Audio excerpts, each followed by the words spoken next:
ഇനി നമ്മൾ മൂന്നാമതൊരു തരം സെൻറ്റൻസ് ആണ് പഠിക്കാൻ പോകുന്നത്. അത് നമ്മൾ അസർട്ടീവ് സെൻറ്റൻസ് അല്ലെങ്കിൽ ഡിക്ലറേറ്റീവ് സെൻറ്റൻസ് അല്ലെങ്കിൽ സ്റ്റേറ്റ്മെൻറ്റ് ഇത്തരം കാര്യങ്ങൾ പഠിച്ചു. രണ്ടാമത് പഠിച്ചത് ക്വസ്റ്റ്യൻസ് ആണ്. ക്വസ്റ്റ്യൻ തന്നെ രണ്ട് തരം ക്വസ്റ്റ്യൻ ഉണ്ടാവും. ഒന്ന് യെസ് ഓർ നോ ക്വസ്റ്റ്യനും ഡയറക്റ്റ് ക്വസ്റ്റ്യനും, അതും പഠിച്ചു. ഇനി അടുത്ത് നമ്മൾ പഠിക്കാൻ പോണത് ഇംപെറേറ്റീവ് സെൻറ്റൻസ് ആണ്. Imperative sentences. ഇംപെറേറ്റീവ് സെൻറ്റൻസ് എന്ന് പറഞ്ഞാൽ എന്താണ്?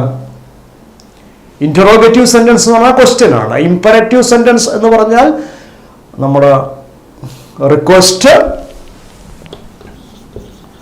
Request, command, order, wish, blessing, curse, ഇത്തരം കാര്യങ്ങൾ പറയാൻ നമ്മൾ ഉപയോഗിക്കുന്ന വാചകങ്ങളാണ് റിക്വസ്റ്റ്.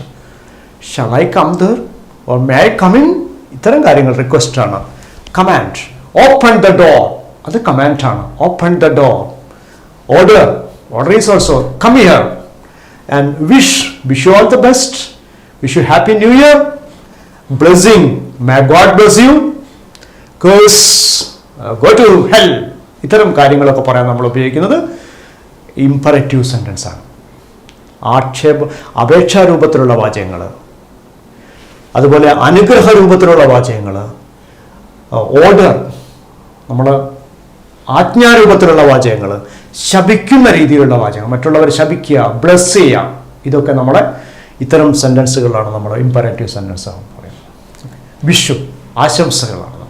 ഇംപെറേറ്റീവ് സെൻറ്റൻസ് ആക്റ്റീവ് വോയിസിലേക്ക് മാറ്റുമ്പോൾ നമ്മൾ ശ്രദ്ധിക്കേണ്ട ഒരു കാര്യം, ആക്റ്റീവിൽ നിന്ന് പാസീവിലേക്ക് മാറ്റുമ്പോൾ സാധാരണഗതിയിൽ ഉപയോഗിക്കുന്ന വെർബിന്റെ തേർഡ് ഫോം ഉപയോഗിക്കണം. അതേ സമയത്ത് അതിൻ്റെ കൂടെ ലെറ്റ് എന്നുപയോഗിക്കും. ലെറ്റ് എന്നുള്ള വാക്ക് ഉപയോഗിക്കും. ഉദാഹരണം പറയും.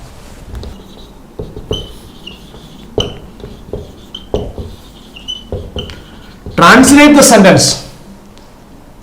അത് ആജ്ഞാരൂപത്തിലോ അപേക്ഷാരൂപത്തിലോ ആവാം. ആജ്ഞാരൂപത്തിലോ അപേക്ഷാരൂപത്തിലോ ആവാം. അത് വരുമ്പോൾ let the sentence be translated. Let the sentence be translated എന്നാണ് പറയാം. ഇനിയും എക്സാമ്പിൾ പറയാം. വളരെ സിമ്പിൾ ആയിട്ടുള്ള example. Open the door. Open the door. റിക്വസ്റ്റോ കമാൻഡോ ഓർഡറോ എല്ലാം. Let the door be opened. ഇവിടെ നമ്മൾ ഉപയോഗിച്ചിരിക്കുന്നത് മൂന്നാമത്തെ ഫോമാണ്. Third form of the verb ആണ് ഉപയോഗിക്കുന്നത്. വേർബിന്റെ മൂന്നാമത്തെ ഫോമാണ് നമ്മൾ ഉപയോഗിക്കുന്നത്. Let the door be opened. Cut the vegetables. Let the vegetables B cut.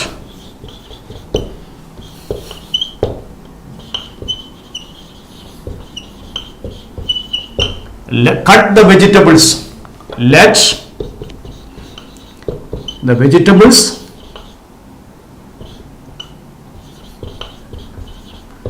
be cut. എന്തുകൊണ്ടാണ് കട്ട് കട്ട് എന്നുള്ള വാക്കിന്റെ മൂന്നാമത്തെ രൂപവും കട്ട് തന്നെയാണ്. അപ്പോൾ ഇത് third form of the verb ആണ് ഉപയോഗിച്ചിരിക്കുന്നത്. Let the vegetables B cut. സ്വാഭാവികമായിട്ടും വരുന്ന മറ്റൊരു ചോദ്യമാണ് നെഗറ്റീവ് കമാൻഡുകൾ. അങ്ങനെ ചെയ്യരുത്, വെജിറ്റബിൾ കട്ട് ചെയ്യൂ എന്നാണ് പറഞ്ഞത്. ഡോർ ഓപ്പൺ ചെയ്യൂ എന്നാണ് പറഞ്ഞത്. അതുപോലെ തന്നെ ഈ സെന്റൻസ് ട്രാൻസ്ലേറ്റ് ചെയ്യൂ എന്നാണ് പറഞ്ഞത്.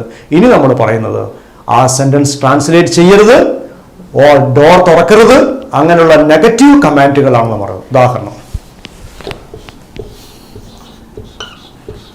Don't open the door. Don't open the door. Don't open the door എന്ന് പറയുന്നത് ഒരു നെഗറ്റീവ് കമാൻഡ് ആണ്. ആ വാതിൽ തുറക്കരുത്.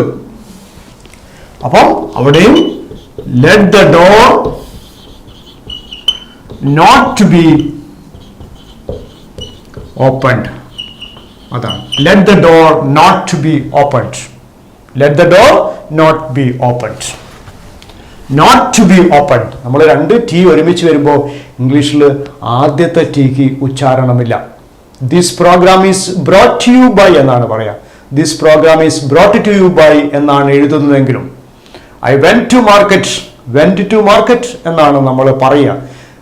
വെന്റ് ടു മാർക്കറ്റ് എന്നാണ് നമ്മൾ പറയുന്നെങ്കിലും എഴുതുന്നത് വെന്റ് ടു എന്നാണ്. ഇവിടെ നോട്ട് ടു ബി പറയുമ്പോൾ let the door not be opened, അങ്ങനെയാണ് നമ്മൾ ഇംഗ്ലീഷ് പറയുന്നത്.